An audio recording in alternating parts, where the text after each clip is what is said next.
Bismillahirrahmanirrahim. Assalamualaikum warahmatullahi wabarakatuh. Selamat datang di kuliah pemasaran farmasi dengan judul Strategi Penetapan Harga. Bersama saya, Apoteker Cynthia Rahmawati. Beberapa literatur yang bisa kalian baca dari Pak Sampurno dengan judul Manajemen Pemasaran Farmasi. Kemudian dari Kotler Philip and Gary Armstrong dengan judul Prinsip-prinsip Pemasaran. Outline yang akan kita bahas pada pertemuan hari ini, yang pertama tentang harga, penentuan harga.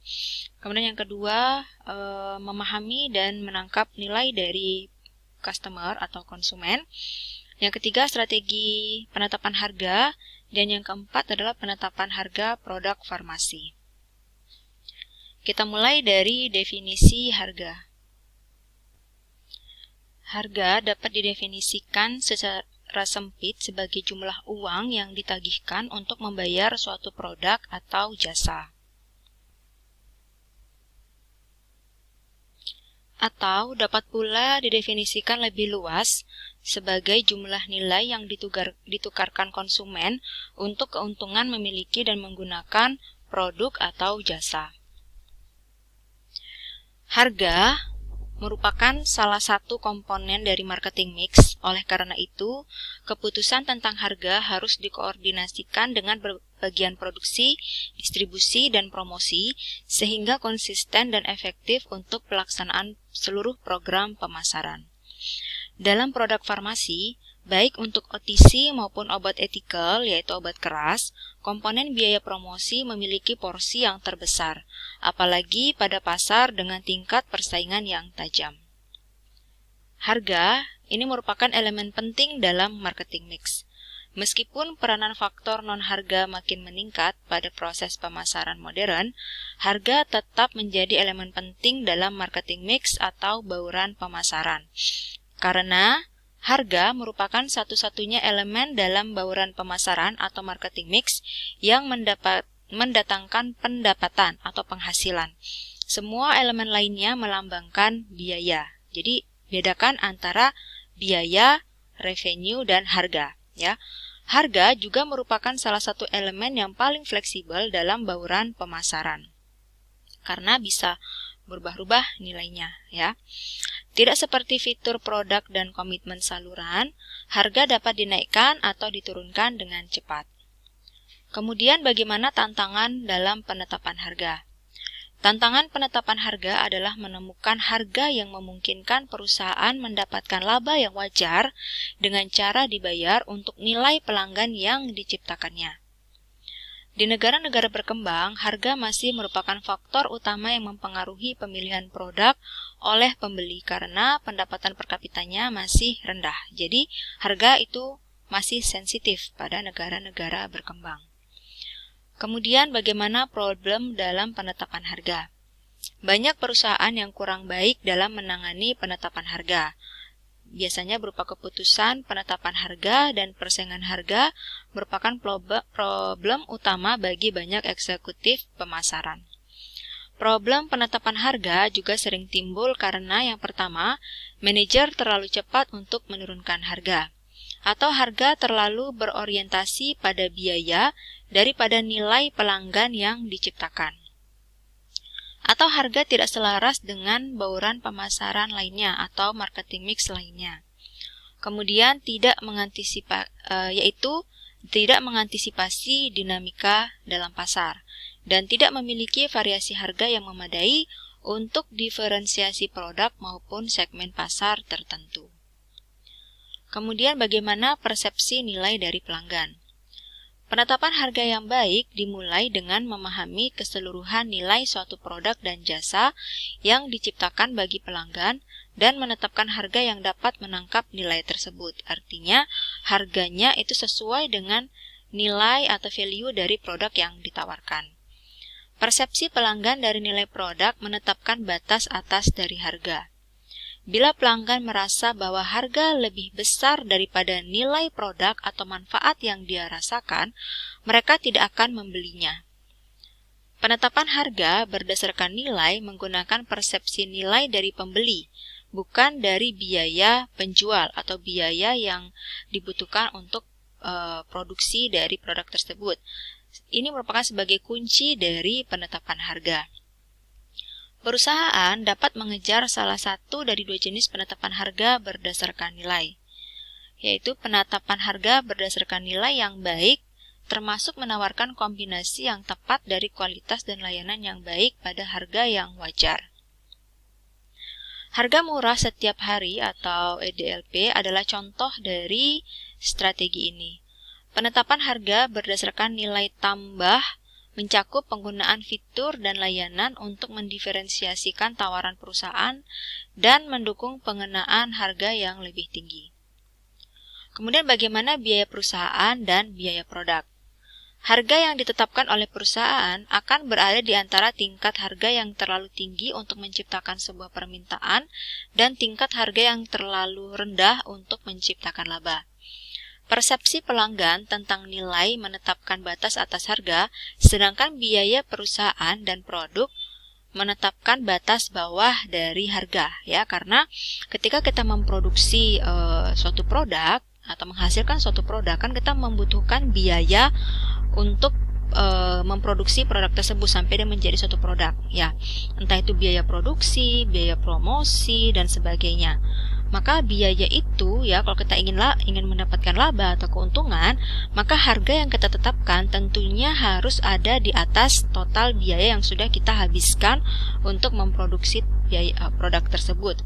Maka dari itu, biaya perusahaan dan produk itu merupakan batas bawah dari harga, ya. Kalau harga yang kita tetapkan sama dengan total biaya yang kita keluarkan, maka kita tidak mendapatkan untung, tidak juga rugi, gitu ya. Kalau mau untung ya harus di atas dari biayanya, ya. Bila perusahaan memberikan harga di bawah biayanya, perusahaan akan mengalami kerugian, ya. Penetapan harga berdasarkan biaya meliputi penetapan harga berdasarkan biaya produksi, distribusi, dan penjualan produk, ditambah tingkat pengembalian yang wajar untuk usaha dan risiko. Biaya merupakan pertimbangan penting dalam menetapkan harga.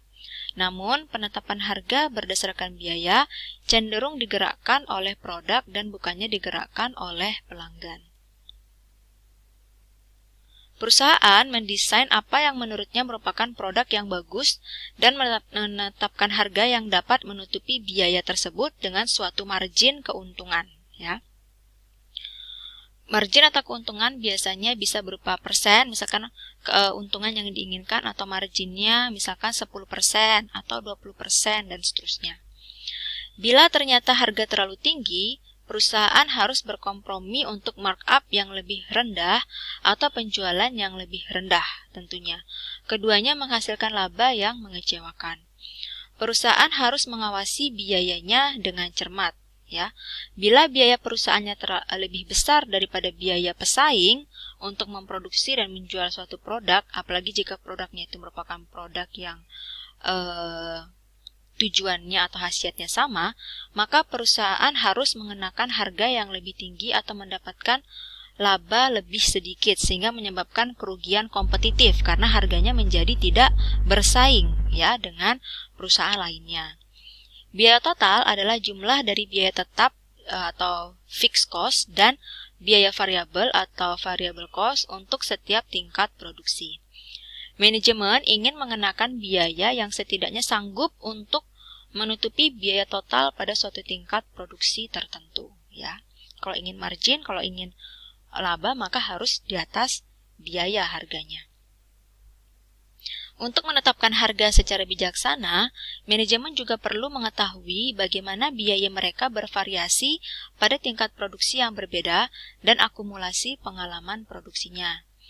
Penetapan harga berdasarkan biaya, termasuk penetapan harga berdasarkan biaya plus dan penetapan harga berdasarkan titik impas, atau penetapan harga berdasarkan sasaran keuntungan. Kemudian apa saja faktor yang mempengaruhi penetapan harga? Ada internal faktor, ya, ada juga eksternal faktor. Internal faktor contohnya marketing objektif, marketing mix strategi, cost, dan organizational consideration. Kemudian eksternal faktornya bisa nature of the market and demand, kemudian ada competition, and other environmental factor, misalkan ekonomi reseller, government, dan sebagainya. Inilah kedua faktor inilah yang menentukan penetapan dari harga, ya. Contoh pada government ini, contoh pada obat-obat generik berlogo, ya, dan obat-obatan lainnya yang beredar di Indonesia itu sudah ditetapkan oleh pemerintah HET-nya atau harga eceran tertingginya, ya. Kita bahas satu-satu mulai dari faktor internal dari penetapan harga. Faktor internal yang mempengaruhi keputusan penetapan harga yaitu keseluruhan strategi pemasaran perusahaan, tujuan pemasaran, strategi dari marketing mix, biaya, dan organisasi. Harga hanya salah satu elemen dari strategi pemasaran perusahaan yang lebih luas. Bila perusahaan memilih pasar sasaran dan positioning secara cermat, maka marketing mix-nya termasuk harga akan mengikutinya.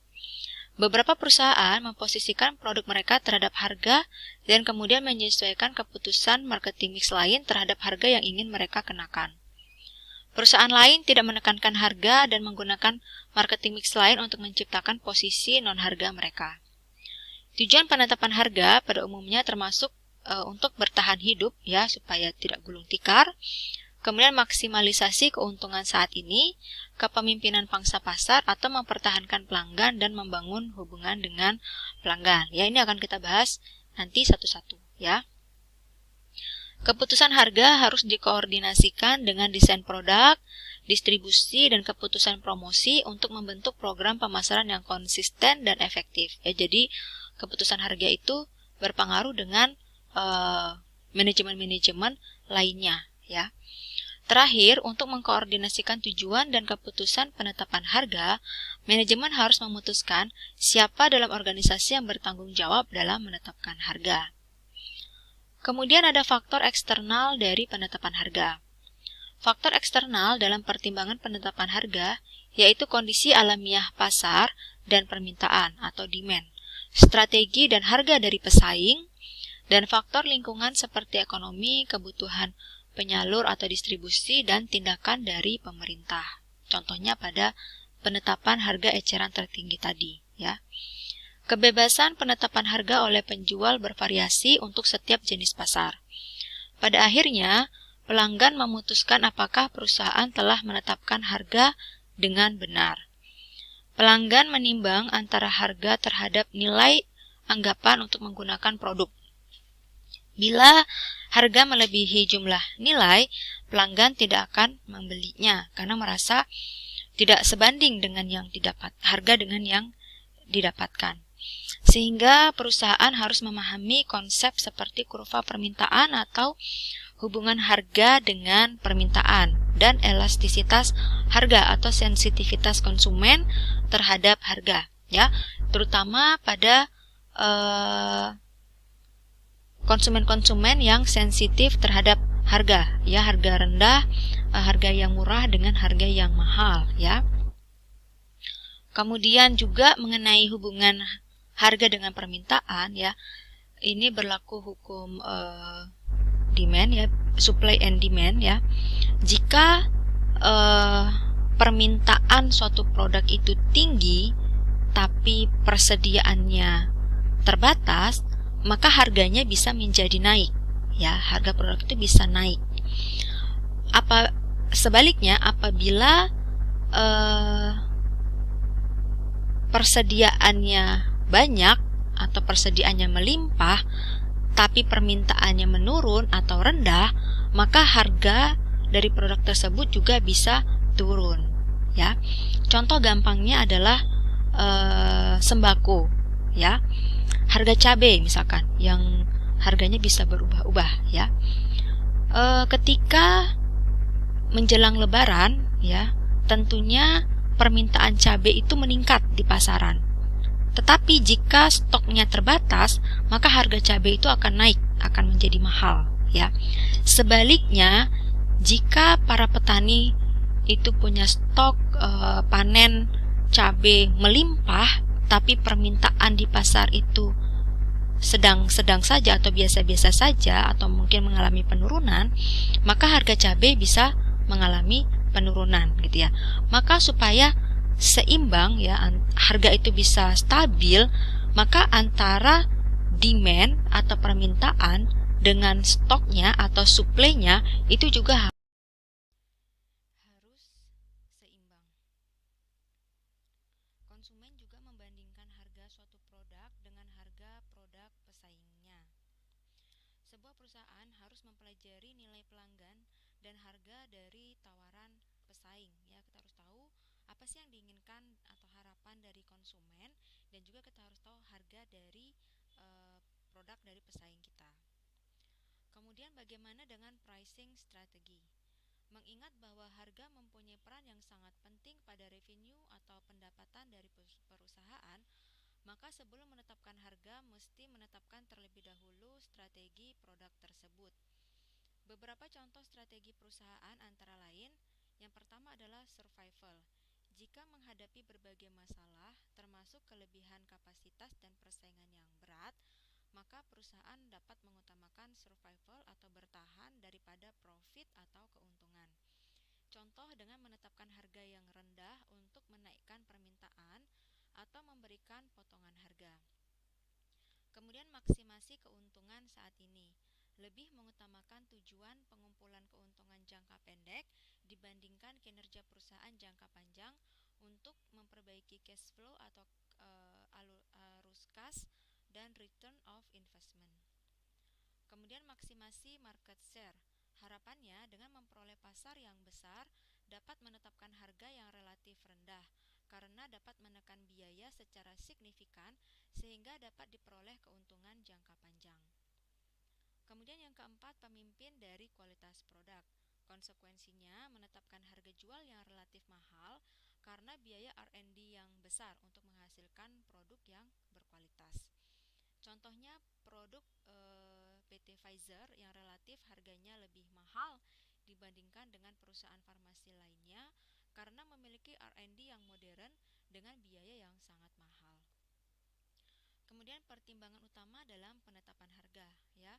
Jika harganya rendah, maka tidak ada kemungkinan untuk mendapatkan keuntungan pada harga yang rendah ini. Kemudian untuk harga yang tinggi, maka kemungkinan kita tidak akan mendapatkan permintaan produk pada harga yang tinggi. Nah, pertimbangannya adalah ada biaya dari produk, kemudian harga dari pesaing, dan faktor internal maupun eksternal, serta persepsi atau nilai dari konsumen. Dalam menetapkan harga, aspek biaya atau cost perlu dilakukan kalkulasi atau perhitungan dengan seksama karena biaya adalah landasan dasar dari harga. Penetapan harga suatu produk harus dapat menutup seluruh biayanya, mencakup biaya produksi, distribusi, dan penjualan dengan keuntungan yang wajar dan risiko yang dihadapinya. Prinsip penetapan harga produk farmasi adalah yang utama yang memandu setiap keputusan penetapan harga produk farmasi adalah value atau nilai produk yang diperoleh oleh konsumen, yaitu harapan untuk sembuh atau harapan untuk meningkatkan kesehatannya. Elemen marketing mix yang lainnya yang mencakup produk, promosi, dan place atau distribusi adalah suatu yang ditambahkan untuk creating value. Secara fisik, produk farmasi harus memiliki makna klinik, selain itu juga memiliki nilai ekonomi. Melalui jaringan distribusi dengan akses yang luas bagi konsumen, nilai suatu produk akan lebih diperkuat. Dengan promosi yang tepat, nilai produk akan semakin kuat dengan menjelaskan kepada konsumen tentang keunggulan produk tersebut dan bagaimana penggunaannya. Kemudian bagaimana penetapan harga produk farmasi? Penetapan harga produk farmasi harus berbasis pasar atau market base. Menurut Kolasa 2002 menyebutkan beberapa pertimbangan penting yang perlu diperhatikan dalam penetapan harga produk farmasi, yaitu yang pertama, harga, produk feature, dan kondisi persaingan yang ada. Yang kedua, karakteristik pasien yang spesifik, kemudian ekonomi dan nilai sosial dari terapi tersebut, dan kriteria pengambilan keputusan oleh prescriber atau penulis resep atau dokter, dan karakteristik dari penyakit yang diobati, serta posisi pasar, revenue, dan isu-isu lain yang dihadapi oleh perusahaan. Serta kemampuan perusahaan terutama dalam budget dan keinginan untuk mendukung produk termaksud, serta kondisi sistem asuransi kesehatan. Dalam hal ini, kalau Kalau di Indonesia ada BPJS Kesehatan, ada juga yang asuransi kesehatan lainnya ya. Kemudian juga ada kebijakan publik. Bagaimana dengan kondisi persaingan? Ya, penetapan harga bisa berbeda jika di pasar sudah ada produk yang sejenis atau belum ada produk yang sama. Jika ternyata di pasar sudah ada produk yang sejenis, maka perlu dilakukan berbagai analisis secara seksama agar penetapan harga dapat dilakukan dengan benar. Contoh harga eks pabrik, harga diskon, harga per dosis, biaya terapi per hari, dan biaya terapi secara penuh. Faktor persaingan lainnya, level promosi yang dilakukan oleh pesaing, tingkat pertumbuhan pesaing, dan strategi diskon yang mereka lakukan. Level yang tinggi dalam promosi yang dilakukan oleh pesaing akan membuat kesulitan bagi pihak lain untuk membuat terobosan di pasar. Sebaliknya, jika pesaing yang sudah ada di pasar level promosinya rendah, maka masih terbuka peluang untuk meraih dan memperluas pasar. Di pasar, di mana produk harga rendah mempunyai market share yang besar, menunjukkan bahwa pasar tersebut sensitif terhadap harga. Sebaliknya, kalau harga suatu produk mahal tetapi market share-nya besar, sedangkan produk harga rendah memiliki market share yang kecil, berarti pasar tidak sensitif terhadap harga. Berdasarkan hasil berbagai penelitian, determinan atau faktor utama dalam penentuan harga produk adalah adanya pesaing dengan berbagai keunikannya atau value atau nilai terapi dari produk baru. Pada produk farmasi, penetapan harga dalam konteks persaingan dengan melakukan pendekatan penetrasi, yaitu harga produk ditetapkan di bawah harga pasar yang ada, terutama untuk produk branded generik yang diproduksi oleh perusahaan yang tidak dikenal secara luas. Kemudian selanjutnya adalah memperhatikan karakteristik pasien. Di negara berkembang di mana asuransi kesehatannya belum berperan dengan maksimal, maka penetapan harga obat harus mendapat pertimbangan yang lebih seksama. Harga obat yang mahal tidak akan terjangkau oleh daya beli masyarakat di negara yang sedang berkembang.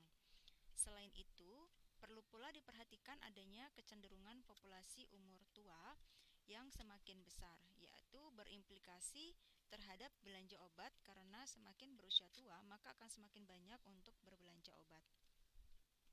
Jika perusahaan farmasi ingin memiliki basis pasar yang luas, maka penetapan harga harus mempertimbangkan daya beli masyarakat luas. Contohnya menetapkan harga produk OTC yang relatif murah dan terjangkau oleh masyarakat luas. Selanjutnya memperhatikan nilai terapi. Dalam proses pengembangan obat, perlu ada studi yang seksama tentang aspek ekonomi maupun klinis.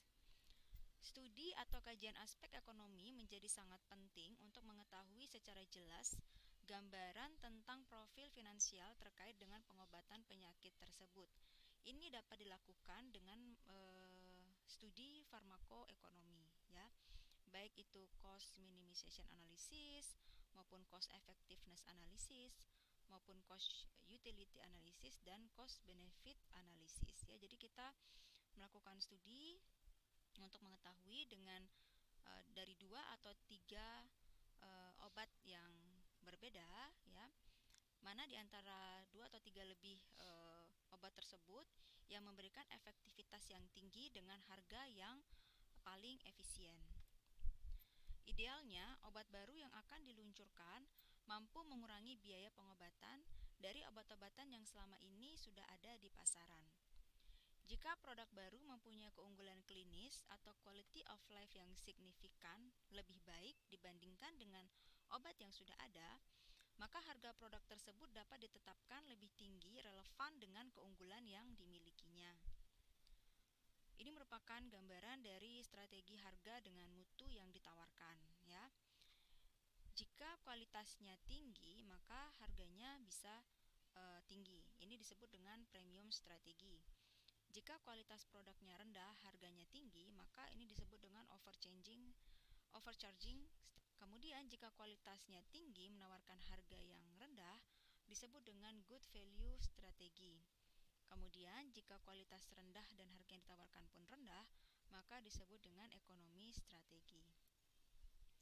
Kemudian memperhatikan pula karakteristik penyakit. Karakteristik penyakit dapat menjadi petunjuk penting dalam menetapkan harga suatu obat. Untuk penyakit-penyakit akut seringkali tidak terlalu sensitif terhadap harga. Sedangkan untuk penyakit yang kronis, di mana pasien membayar obat hampir setiap bulan dengan jumlah yang banyak, menyebabkan harga menjadi sensitif. Kemudian, memperhatikan pula respon prescriber terhadap harga. Berdasarkan berbagai penelitian, diketahui bahwa dokter sebagai penulis resep atau prescriber tidak terlalu merespon terhadap harga obat yang murah. Untuk itu diperlukan strategi penetrasi yang memerlukan cakupan promosional yang lebih luas dan penjualan yang lebih kreatif untuk menggugah kesadaran dokter untuk memilih obat yang lebih murah. Namun sekarang di era JKN saat ini atau dengan pembayar yaitu BPJS Kesehatan ya, maka obat-obatan untuk pasien-pasien BPJS Kesehatan itu sudah ditetapkan obat-obatannya sehingga tidak lagi memilih obat yang mahal atau memilih obat yang murah. Itu sesuai atau tergantung dengan obat yang akan diklaim oleh BPJS Kesehatan. Strategi harga rendah justru memerlukan biaya yang besar untuk promosi kepada dokter sebagai penulis resep. Baik, terima kasih banyak atas perhatiannya. Jika ada pertanyaan, silakan tulis di kolom komen Google Classroom. Wassalamualaikum warahmatullahi wabarakatuh.